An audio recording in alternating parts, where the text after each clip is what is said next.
Hello, welcome to yet another video about Reflexis Flow. And once again, it's late, but I wanted to do another video this week to tell you about all the subsystem changes that have occurred these last, 2 years. I think.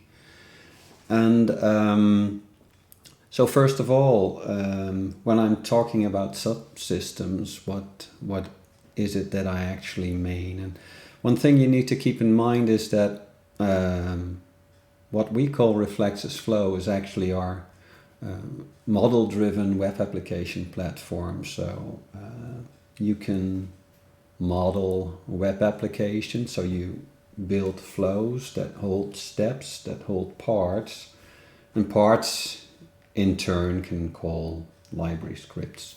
So you have these different paradigms that you can use to build your web software. But when we're talking about subsystems, we're actually talking about parts of the runtime. So the runtime is our runtime is called Reflexis Indigo, and it's essentially a Lua-driven runtime that contains all sorts of support libraries that I tend to call subsystems. So for instance, there's some database support, there's networking support, there's encryption support, etc., and all these different systems are provided through separate libraries. Indigo has quite a few of these subsystems, and these subsystems have changed quite a bit over the last 1 or 2 years. So in this video I'd like to go over them so you know what to expect for upcoming releases and such. And let's have a quick look. So first of all, we moved from Lua 5.2 to 5.3. I don't want to discuss any of the actual Lua changes, but I think it's good for you to know that it had really very little impact on our code base. If I remember correctly, it was just a handful of places where we actually had to slightly tweak the code, and our code base is quite large, all things considered, relatively speaking anyways. And most of the changes had to do with integers versus floats and formatting them for display, I think. And but all in all, it was a really smooth transition. So I don't expect there to be a lot of work for anyone using Reflexis Flow or Indigo, for that matter.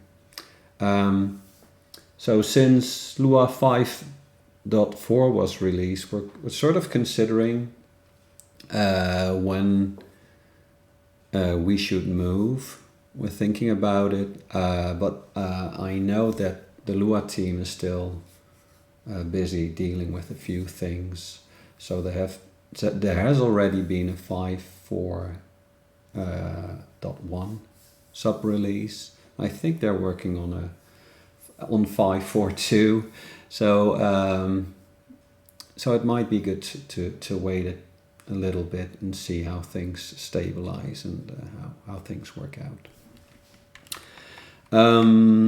Another thing we did, we switched our tool chains and actually moved from 32-bit to 64-bit executables, which is probably a good move. but it also means all the executables really blew up. So everything is pretty much twice the size, or perhaps even more of what it used to be. But hey, things were really, really small to start out with, so I don't mind so much. I can actually have a quick look. Yeah.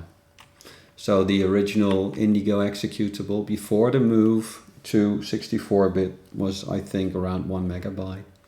And so now we're nearing in on the 2 megabytes, but well, who cares? For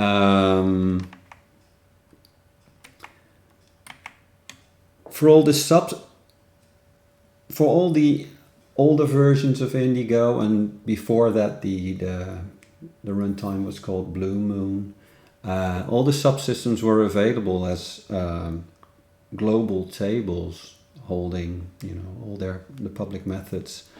And this is something that I wanted to step away from, because it really pollutes the global environment, and it actually makes things, well, less tidy, but also harder to analyze.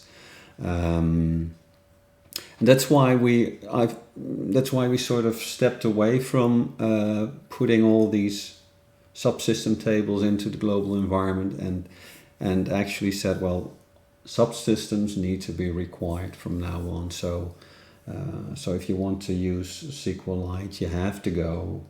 So you have to do something like this: require SQLite.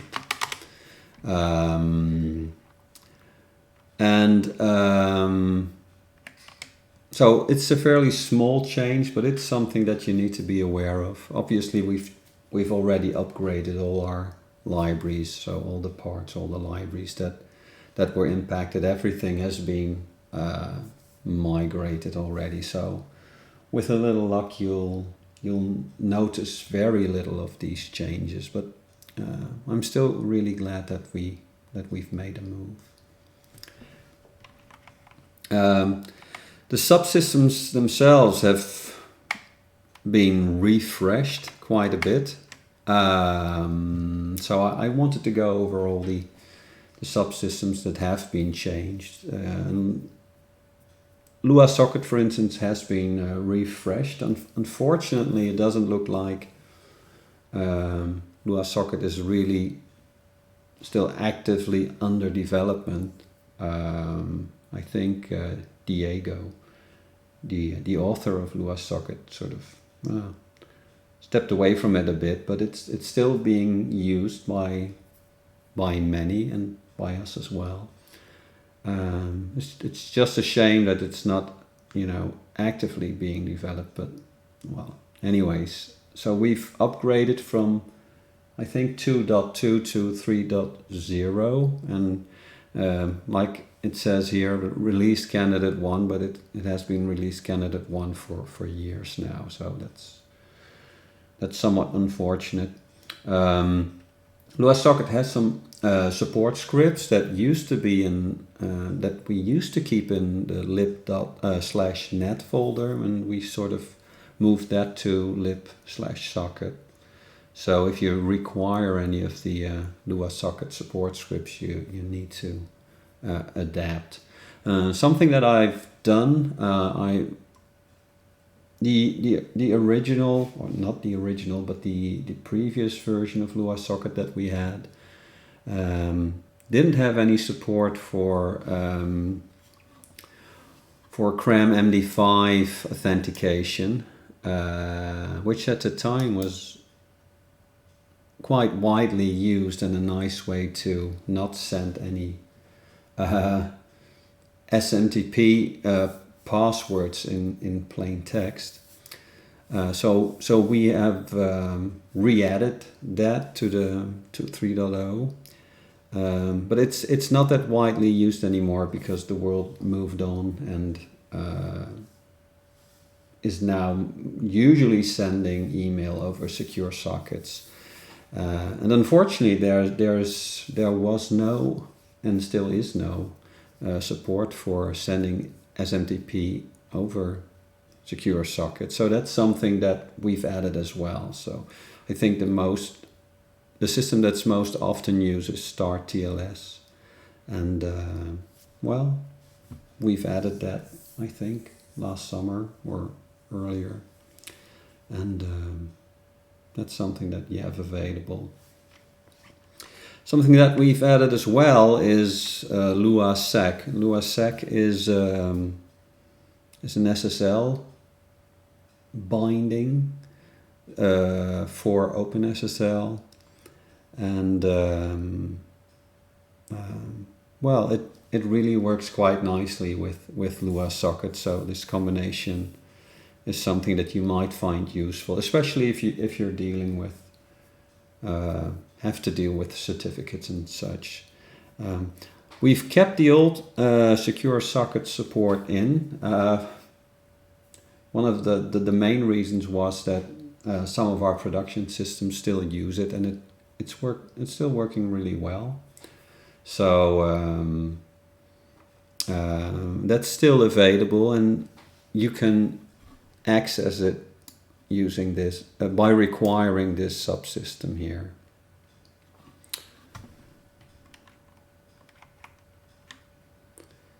The Lua File System is something that we've added. It actually has quite a bit of overlap with our POSIX support that we've had from the very beginning. So for those of you who don't know, these are simply some functions for dealing with directories and timestamps of files and such. So it's very basic, but the POSIX library that we used to have is something that has been there for ages. But I've sort of added the Lua File System for the same reason that we added LuaSec, and that's that it's probably one of the Lua bindings that's most often used out there. So instead of sticking with our old subsystem, I thought it might be useful to have Lua File System in here, because if you run into some sample code out there, this increases the chances of actually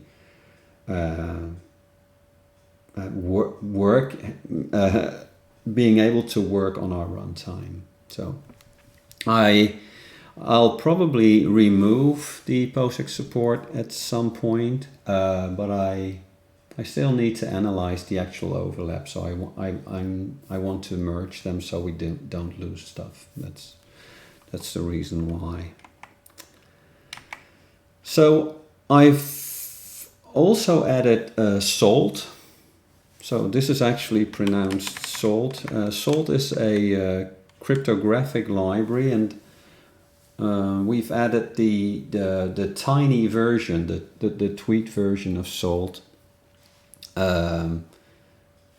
which is something that I've wanted to do for quite a long time, because I wanted to have more cryptographic primitives in there, and Salt provides public key authentication or encryption. It provides secret key encryption. It has some hashing primitives. Basically, it's very small, but it's still very functional. Obviously, once you're dealing with things like encryption and authentication, and it tends to turn into a bit of a deep dive of figuring out how to best use these functions. But I thought it might be nice to have it available so people can play with it and well, use it if they have a need for it. Right, the XML handling, well, 15 years ago we used to do a lot of XML processing, using Lua, using our runtime. But this has gone out of style a bit. And way back when we had pieces, or a subsystem called pieces to deal with XML. But like I've said many times in the past, this has been a bit of a mismatch. Pieces was not a library to read and write XML. It was essentially a library to it was essentially a C++ library to provide persistency and traversal primitives and a way to have data interact with metadata and to sort of match them. So Pieces ended up as one of the first systems that we've included into our Lua runtimes, basically because it was something that we were actively using at the time. But as time went by, it became the library to read XML and to write XML, and it was much too big to simply be a library for that. And you know, like I've said many times in the past, I really wanted to replace it by something simpler, and both from a functionality point of view, but also code-wise, because Pieces as a library was just this really old C++ library based on C++ standards at the time, which is like 2000, 2001, 2002. And C++ has moved on, and having this, moving this C++ library into modern times was just too much of a hassle. So, long story short, we've replaced it by someone else's XML reading library called YXML. I think it's actually from a Dutch guy, so that's nice. And we've added some XML scripting support as well. Actually, it's, yes, there is some XML scripting support, but like our JSON handling, we're now really focusing on providing functions for reading the data. If you want to produce data, well, saying you're on your own sounds a bit unfriendly, but I don't think it makes a lot of sense to have these functions, as producing something is usually much more easily done in your own code instead of in a specific library function.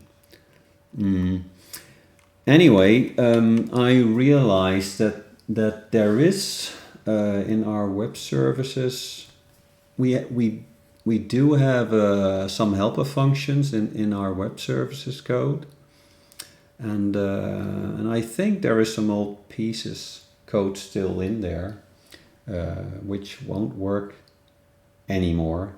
So that's something that we need to look into, because the XML reading code that we have in place now is actually translate XML to Lua tables as well, but in a slightly different format. So that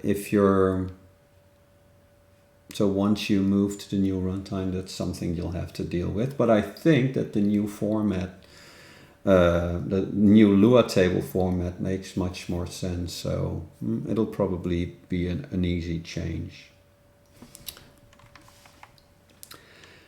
Yes, so documentation, because of all these changes, obviously it becomes important that there has to be some documentation. And unfortunately, because the systems, all these systems can be found online, so that you can find documentations for all these subsystems. Well, these days mostly on GitHub or through GitHub. So this is, maybe I should make this a bit larger. So LuaSocket can be found here, and there are still Well, some documentation in here. Yeah. So LuaSec, the SSL handling code, has a small wiki. There isn't actually a lot of documentation that I found, but it's a start. The Lua File System is here. Here's the place you can go to figure out what's where. So this is a salt networking library that, cryptographic library mostly that I talked about, that we've added. The documentation for that can best be found in here. This is the binding that we've included. So, and there's quite a lot of documentation. This is fairly nicely set up. So, and finally, for YXML, this was the source for YXML, and this is clearly not the Lua documentation, but the Lua documentation, the Lua primitives that we provide really follow these primitives fairly closely. So, but I can provide you with more details when you're making use of it. Anyways.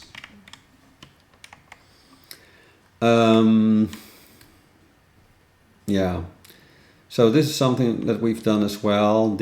For secure sockets, we've always made use of OpenSSL, and in the previous versions of Indigo, we were using a fairly old version. It was maintained, but it was an old branch. So, and we've now moved to the most recent branch. Actually, this is the only branch that they still officially maintain and support. So, what can you do?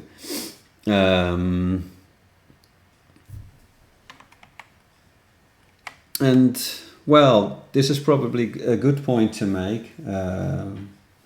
So we've added some of these new subsystems, but we haven't used all of them that intensively or tested it very intensively. So that's something that yet has to be done. I don't think that the code will be very fragile or anything. In fact, we haven't had any problems whatsoever. But like I said, we're doing very, very little XML parsing these days, and Salt hasn't been used at all yet, nor has LuaSec. So we do actively use LuaSocket and Lua File System, but I just wanted to mention it, that it's something that you need to be aware of, right? And obviously these aren't the only subsystems that we have. We do have a whole list of them, and most of these, like the SQLite database, the LPEC grammars by Roberto, compression support, or basic buffer support, bytecode inspection, these are usually already up to date, so and they're fairly stable anyways, and well, I think that sort of concludes my list of subsystem changes for our Indigo runtime.